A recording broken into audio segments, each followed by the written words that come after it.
le foulard de soie rubis. Sir Arafat apprit l'existence d'un shir qui se trouvait dans un petit village près de Nouasseur et vint aussitôt me proposer d'aller le visiter avec lui. Dans le train, notre conversation fut si intéressante que nous arrivâmes en gare de Nouasseur sans que j'aie eu le temps de me rendre compte du trajet. Un fakir nous attendait sur le quai et nous apprit qu'il avait été envoyé par le shir, prévenu de notre arrivée par un rêve fait dans la nuit. « C'est une Européenne musulmane, lui avait-il dit, qui arrivera par le train de 2 heures en compagnie d'un fakir fassi. Elle sera la dernière à recevoir ma baraka, avait-il ajouté en insistant sur l'importance de ce fait. Arrivés au village, nous franchîmes un enclos dans lequel se trouvaient une vache, un âne et un mouton, au milieu de volailles qui picoraient le fumier. Je pénétrai, à la suite de Sir Arafat, dans une chambre bâtie en pisé.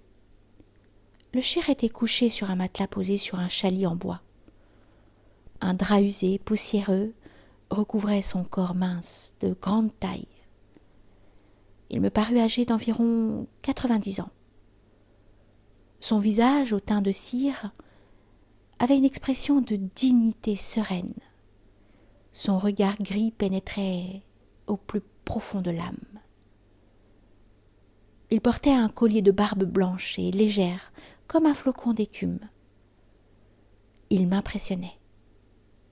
Et je lui trouvais une grande ressemblance avec le shir Tadili. Je ne pus m'empêcher de le lui dire, ce qui lui fit sourire.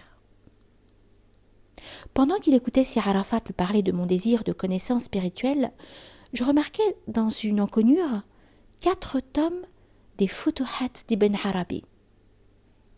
La découverte du plus grand des maîtres dans un pareil cadre me causa une surprise qui n'échappa pas au regard du shir. J'allai m'asseoir sur une natte. 2 hommes entrèrent alors, parlèrent un instant avec le maître et ressortirent aussitôt. Sir Arafat m'apprit que l'un d'eux donnait l'initiation pour le tir à l'arc et l'autre pour la chasse.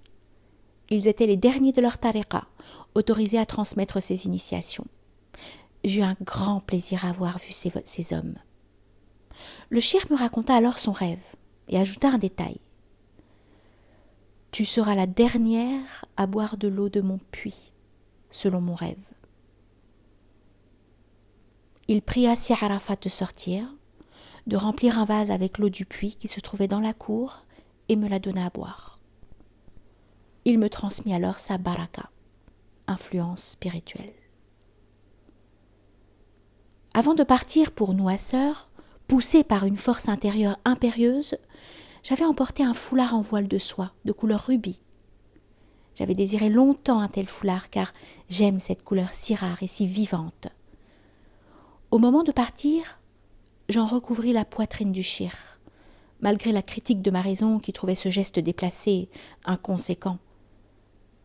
Je vis alors sur le visage du shir un sourire d'une douceur infinie que j'emportais avec moi en partant, ému, jusqu'au plus profond de mon être, les larmes aux yeux, remplis d'amour, de joie et aussi de tristesse. Je pensais au titre que l'on donne à certains shirs, celui de soufre rouge. Peut-être mon geste était-il bien celui qu'il fallait pour confirmer ce degré. Et sans doute était-ce pour cela qu'un intense bonheur avait illuminé son visage.